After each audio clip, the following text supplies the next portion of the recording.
Se você tá confuso tentando escolher uma câmera, não importa o seu nível, esse vídeo vai te salvar tempo, dinheiro e muita frustração. A gente não vai falar sobre qual câmera comprar, mas como daqui até o fim dos tempos você vai estar preparado para escolher a sua própria câmera sem precisar depender de reviews online. Eu tenho 14 anos de experiência, completamente obcecado por imagens. Eu fui o primeiro criador a usar uma Sony no YouTube. Eu fui o primeiro criador brasileiro a usar uma câmera de cinema e eu já tive mais de 100 câmeras ao longo da minha carreira e realmente virou um problema, assim, porque eu tenho uma obsessão. Inclusive, muitos criadores de conteúdo vêm até mim para saber qual câmera eles devem comprar, como comprar uma câmera. E até hoje, depois de eu ter me tornado diretor, eu ainda recebo DMs me perguntando: André, qual câmera eu compro? Essa câmera é boa, essa não é? Então esse vídeo vai responder todas essas perguntas. Senta aí, pega aquele chazinho, aquele café e vambora. E pessoal, no final tem um segredo que eu vou falar pra vocês sobre filtros, tá? Vocês usam os mesmos filtros, eu vou explodir a cabeça de vocês com as possibilidades aqui. Mas vamos pro vídeo.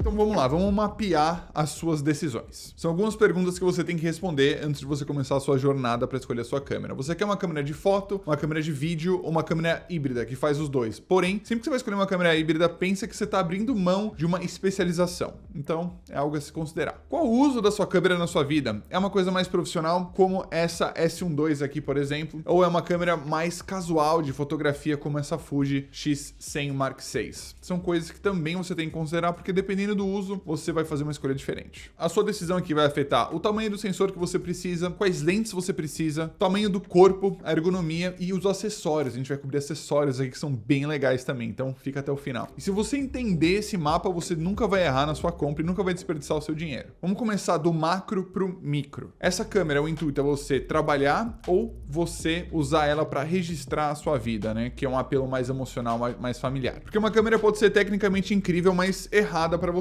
Por exemplo, eu comprei uma Leica há um ano mais ou menos. Eu gostava muito dessa câmera, é uma câmera incrível, porém ela é muito cara e o uso dela é o dia a dia para mim. Então eu não tirava ela muito de casa e como ela tinha uma qualidade de imagem muito precisa, muito cirúrgica, eu tinha uma pressão para transformar algo cotidiano em algo extremamente estético. E essa precisão para documentar as coisas às vezes pode atuar contra você. Quando, por exemplo, eu peguei uma Fuji X100V, que são conhecidas, a gente vai ver tudo na prática, foi tranquilo, mas que são conhecidas por conseguir emular filme muito bem, eu já consegui transportar um pouco mais essa questão de um documento, de uma questão espontânea pro meu dia a dia e eu acabei carregando mais essa câmera comigo. Então vamos lá, vamos começar pela fundação da câmera, que é o sensor. O sensor que vai captar a sua imagem através da lente. Então, a gente tem algumas escolhas na hora de escolher o sensor. A gente tem full frame, a gente tem sensor cropado ou APS-C, a gente tem um micro four thirds, a gente tem vários tipos de sensores pra gente levar em consideração. Mas o que é importante para quem que é cada tipo de sensor? A gente tem sensor de médio formato também, mas são câmeras mais especializadas. Então, eu não vou tocar nelas aqui porque é um assunto muito de nicho, mas sabe que é um sensor maior ainda do que o full frame e também os mesmos princípios se aplicam. Então, vamos lá. Full frame vai ser mais fácil para você ter um campo de visão maior, ou seja, a sua seleção de lentes vai te ajudar a você enxergar mais do ambiente, tá? Então, isso é uma coisa que se você gosta de grande angular, por exemplo, vai ser mais fácil você achar uma lente, vai ter mais opções de lentes, na verdade, né? Mais abertas para full frame do que para sensor cropado via de regra. Então, se você quer, por exemplo, paisagem, se você gosta de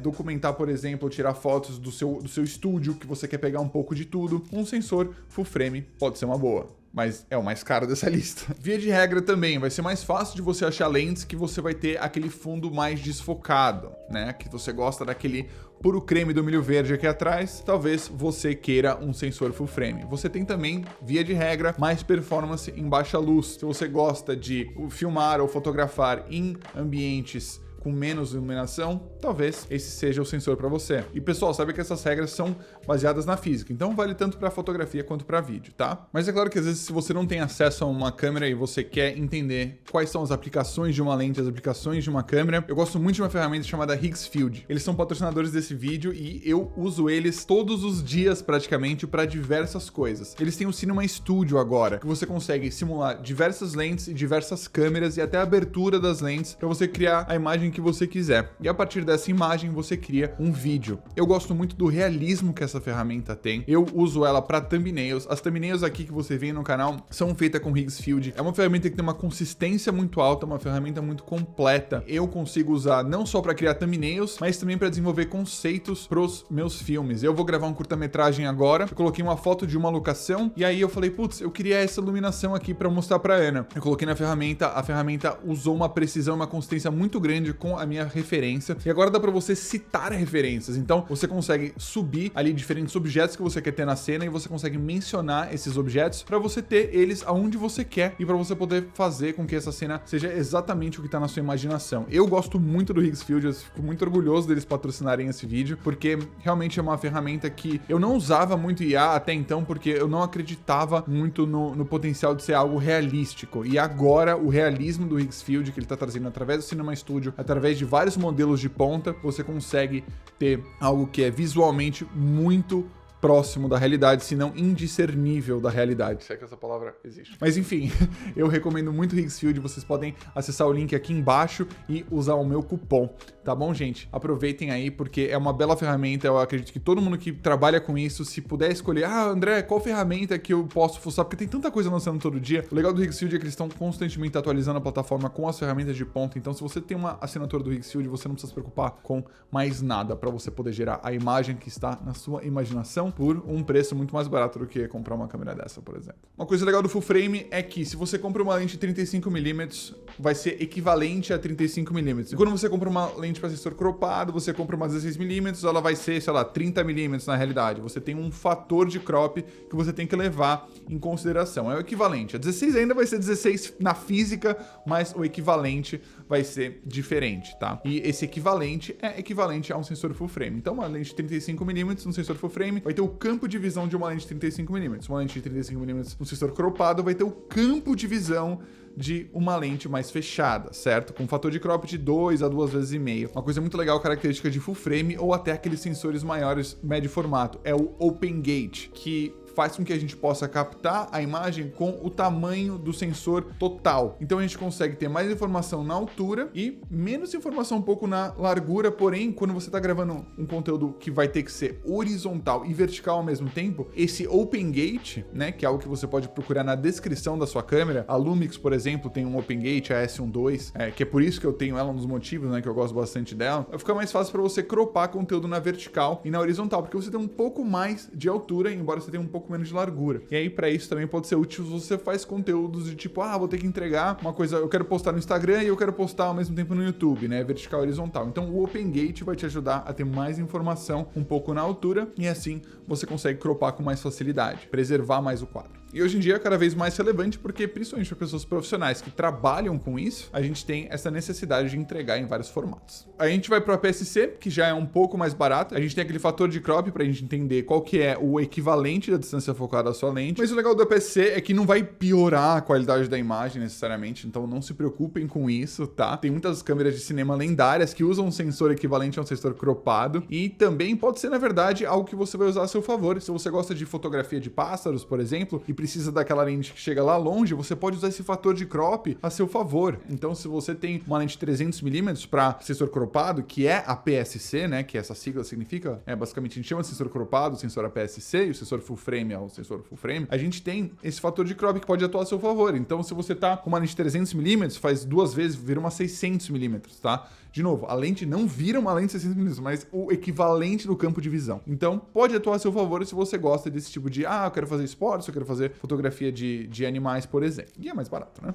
Isso equivale também, poucas pessoas sabem, para abertura. Então, se você tem uma lente f2, você vai aplicar o mesmo fator para abertura. Então, por exemplo, se é 2 vezes o fator de crop da lente, do seu sensor, desculpa. Você tem uma lente 25mm, você vai ter o equivalente a 50mm de campo de visão. E se essa lente for f2, por exemplo, você vai ter um equivalente aí aproximadamente f4, na verdade, em termos de desfoque, para você ter essa ideia também de desfoque, né? Porque quanto mais aberta a lente, maior o desfoque que você vai ter também, via de regra. Então, é algo para você ter aí em mente que você vai receber essa compensação também em termos não só de abertura, mas também de distância focal. Lá no mais caro, que é o médio formato, você também tem isso. Tem lentes lá que são 35mm, por exemplo, que aí, como é maior do que o full frame, ele vai ter um fator de crop negativo, mas enfim, isso talvez seja muito técnico, mas você vai ter aí uma lente de 35mm, pode ser equivalente a uma 22, uma 23mm, vai ser mais aberto ainda. E a abertura da lente, se é uma lente f4, ela vai ser o equivalente a uma lente f2.8, digamos. Então, só dando aí um parâmetro de que alguns cálculos têm que ser feitos quando a gente vai escolher sensores que saem do padrão do full frame. E aí a gente tem o sensor menor ainda, que é o Micro Four Thirds, que é um fator de crop ainda maior do que o APS-C. E a gente tem algumas câmeras de vídeo que também são lendárias usando esse tamanho de sensor, tipo a GH7, por exemplo, da Lumix, que é uma câmera que acabou de terminar um filme chamado Magellan, que é absurdamente lindo e também já tá entrando em vários festivais aí, ou seja, é algo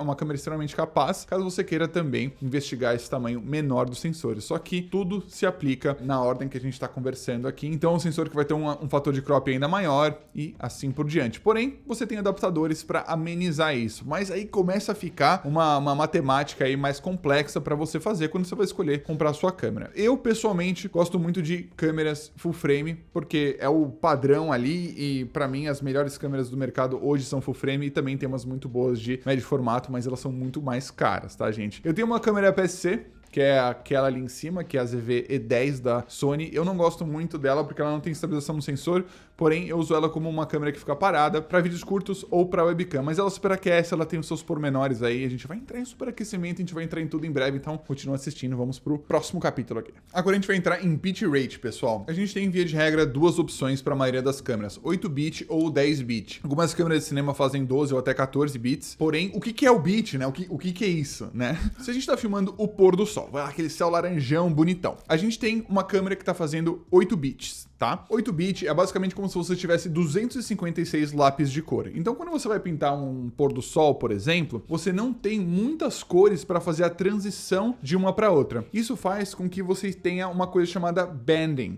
que é aquele traço feio que fica quando você tá filmando aquelas coisas, por exemplo, um degradê de cor, por exemplo, o céu, ou acontece isso muito em outras cores também, em outras situações, mas o céu acontece mais do que qualquer outros elementos.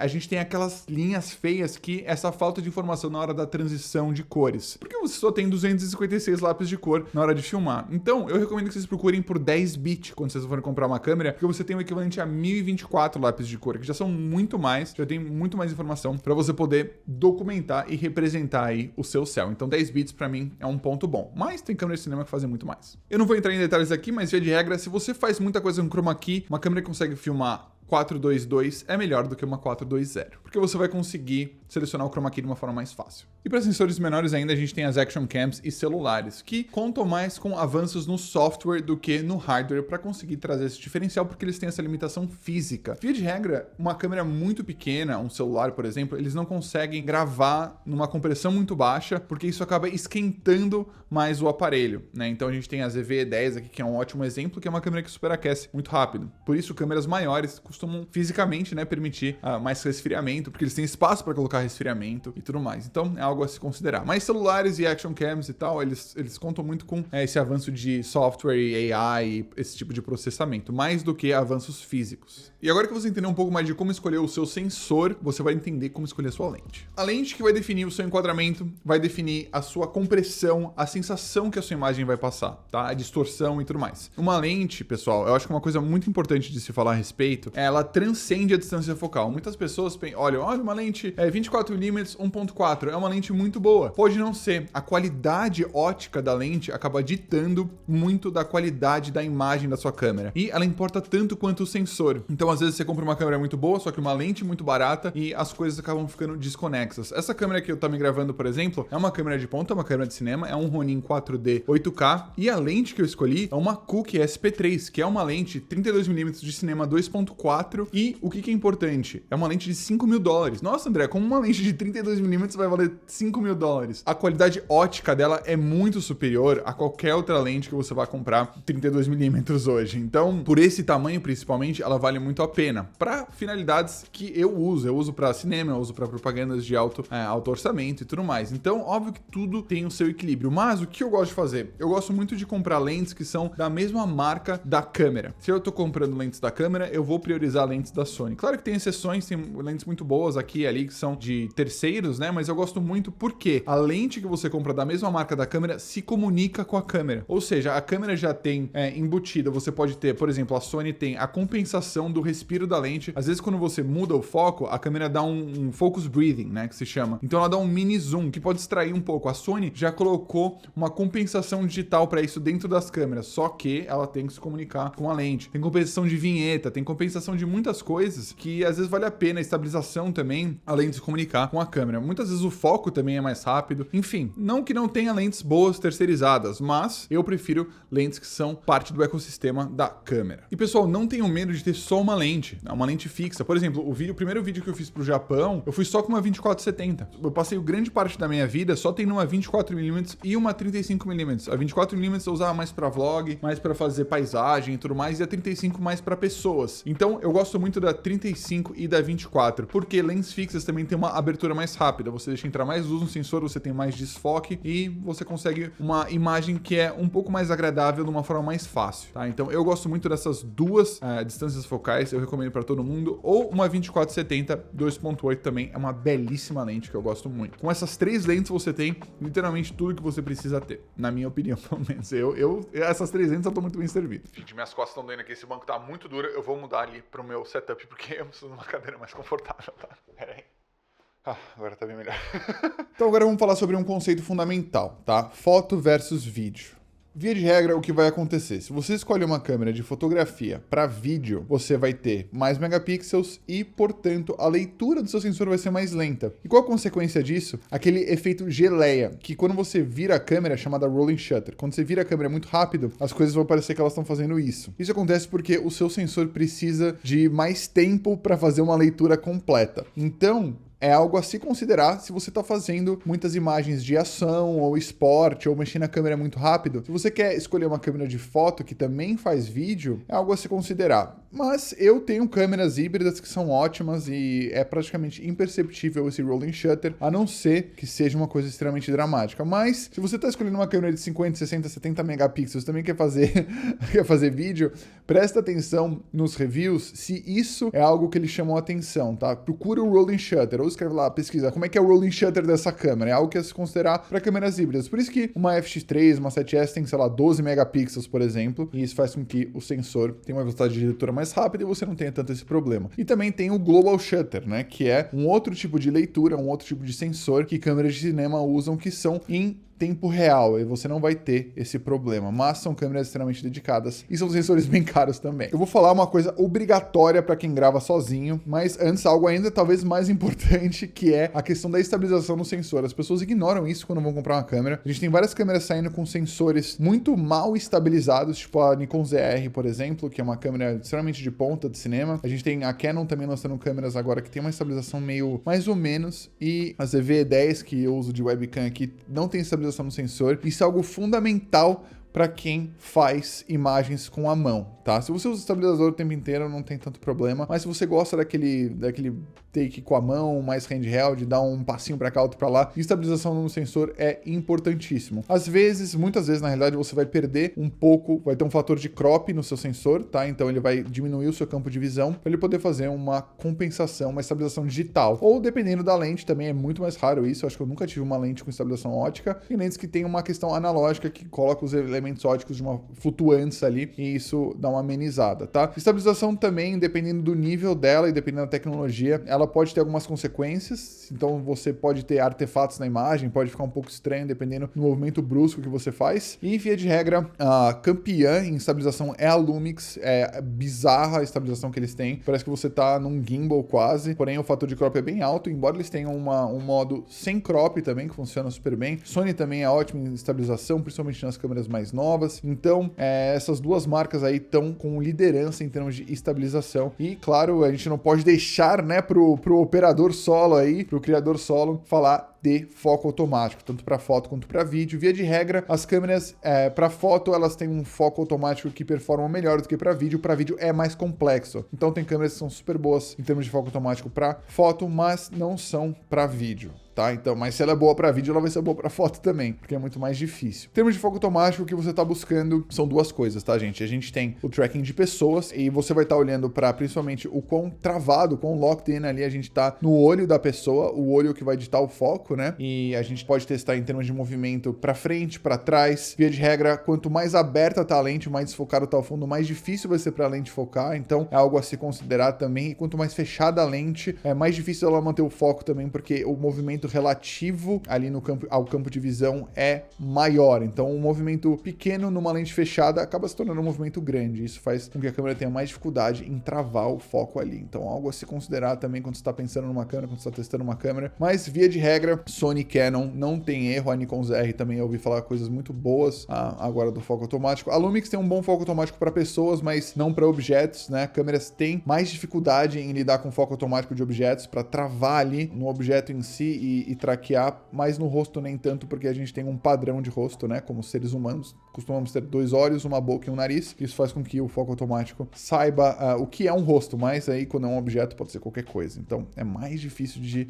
manter esse foco automático. Então algo a se considerar também é o foco automático. Além de ter um bom foco automático como prioridade máxima, a gente tem o monitor da câmera, certo? Câmera com monitor giratório é extremamente importante para um criador. A gente tem que conseguir se enxergar. Então, tem 2 tipos de monitores giratórios. Tem um que sai do corpo e gira para cima, como a 7S, a FX3 tem, que é um bom tipo de monitor giratório, porém quando a gente quer gravar coisas de forma mais discreta, a gente não consegue. Quando a gente tem um monitor que é completo, tipo a linha da Sony mais nova, a gente tem a Lumix também, a gente tem um monitor que ele não só gira para fora pra gente conseguir se enxergar, mas ele consegue fazer um tilt para cima. Isso faz com que a gente possa filmar, tirar fotos de uma forma mais discreta, porque a gente tá olhando para a câmera sem ter um monitor saindo para lateral da câmera. Isso ajuda bem, porque as pessoas, enfim, é mais discreto. Você tá lá gravando alguma coisa na rua, você só vira o monitor para cima, você olha para baixo e tá tudo certo. Então, por exemplo, esse é o tipo de monitor com o mecanismo mais completo que você pode querer, porque você pode gravar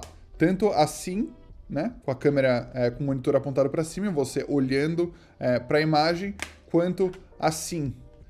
E o problema da 7S e FX3 é que você está travado nesse modo. E aí quando você está na rua, por exemplo, e você está com o monitor para cá, as pessoas sabem que você está gravando alguma coisa. Então, não é a melhor coisa, porém, ainda é melhor do que nada, né? Porque você consegue se enxergar quando você está gravando. E agora falando um pouco do que as pessoas esquecem de prestar atenção é na qualidade do áudio da câmera, certo? E aí o que realmente importa, o mecanismo ali, o termo de busca é o pré-amplificador, preamp. Você usar preamp quality, tipo, você procura a qualidade do pré-amplificador da câmera. Tem hiss, que é o chiado, não tem o hiss, então é algo que você está buscando. As câmeras da Nikon, por exemplo, ainda tem um pré-amplificador meio rudimentar, digamos. Agora, você pega a Lumix, pega a Sony, Canon, já tem isso consertado, você não vai ter aquele chiado. E o mais legal é que eles oferecem também, por exemplo, a Lumix, a Nikon, eles têm módulos, e a Sony também, que você consegue colocar em cima da câmera, que são módulos de expansão focados em som, e o mais legal disso é que você pode colocar não só o microfone XLR, que é um microfone mais profissional, você pode colocar também em lapela, e aí você pode gravar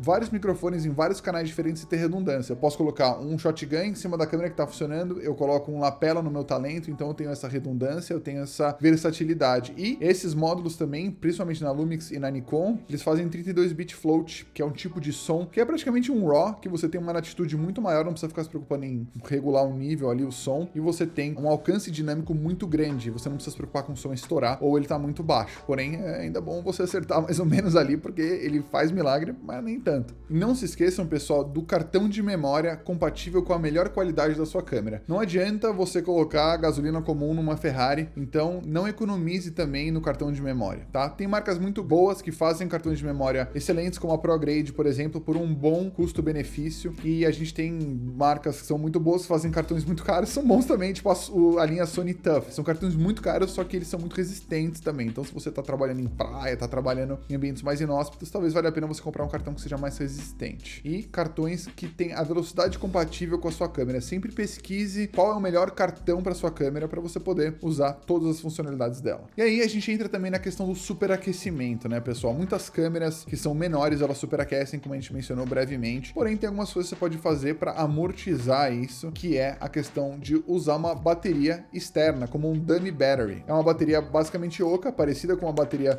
padrão dessas que a gente tem para câmera, porém ela é oca e ela se conecta direto na tomada. Então ela acaba ajudando um pouco na questão térmica, porque uma bateria comum como essa ela também esquenta, o cartão de memória também esquenta. Então, por exemplo, para minha ZV-10 rodar com o maior tempo possível sem superaquecer, eu tiro o cartão de memória e eu coloco uma dummy battery, que é essa bateria oca que está conectada direto na tomada, e isso faz com que eu tenha muito mais autonomia para poder gravar com a câmera por mais tempo. Agora, acessórios para sua câmera que realmente importam, tá, gente? O que eu gosto para você comprar um bom strap de câmera é essa âncora aqui, que é um quick release. Para você tirar, é super fácil para você colocar.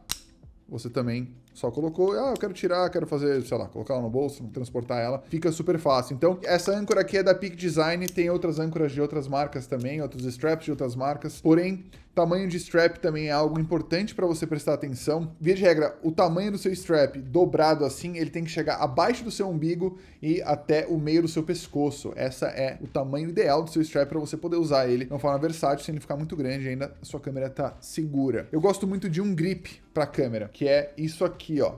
É esse acessório que ele vem abaixo da câmera para proteger ela, porque a gente fica colocando... A gente vai revender tudo, né, pessoal? Vocês sabem como é que é. A gente compra uma câmera, a gente vai revender a câmera para comprar outra e assim por diante. O que eu gosto desses grips é que eles protegem a parte de baixo da câmera, então você pode colocar ela em cima de uma mesa, alguma coisa, e também, de quebra, ainda acrescenta uma ergonomia na sua câmera, tá? Então, eu gosto muito desses tipos de acessórios, e também, se você vai usar uma câmera mais profissionalmente, pensar até em um cagezinho, uma jaula para ela, porque ela protege a câmera inteira, tá? Película no monitor, não economizem, porque também é muito importante para não riscar, para você poder revender a câmera com o maior valor possível e também para economizar em uma possível manutenção. Hoje em dia, a maioria das câmeras tem uma porta USB-C para você poder carregar ela, para você descarregar um cartão se você esquecer um leitor de cartão. Então, o leitor de cartão costuma ser sempre mais rápido, mas o USB-C é essencial em qualquer câmera. E tem a questão estética, né, pessoal? Eu, por exemplo, coloquei essa capinha aqui, que é esse beija-flor, muito bonito. Na minha Fuji, eu coloquei também esse botão aqui escrito Fuji em cima do meu shutter.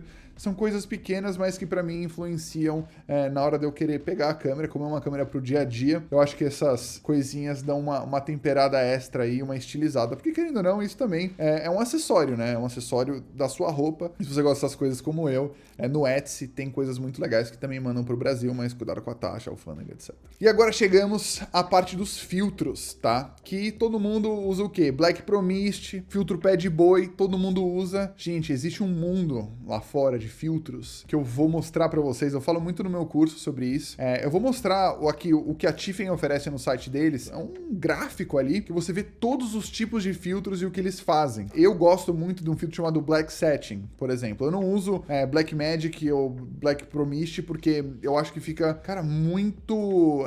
chama muito atenção pro filtro e não pra imagem. E é um filtro que é muito forte. Eu gosto do Black Setting, eu uso 1/4 ou 1/2. Esses filtros fazem muita diferença. Então, pessoal, eu recomendo que vocês vão atrás, expandam os universos aí de vocês com relação a filtros. Eu, em breve, vou lançar o meu curso de fundação novamente, que a gente vai falar sobre filtros. Eu vou trazer a Ana para falar sobre isso.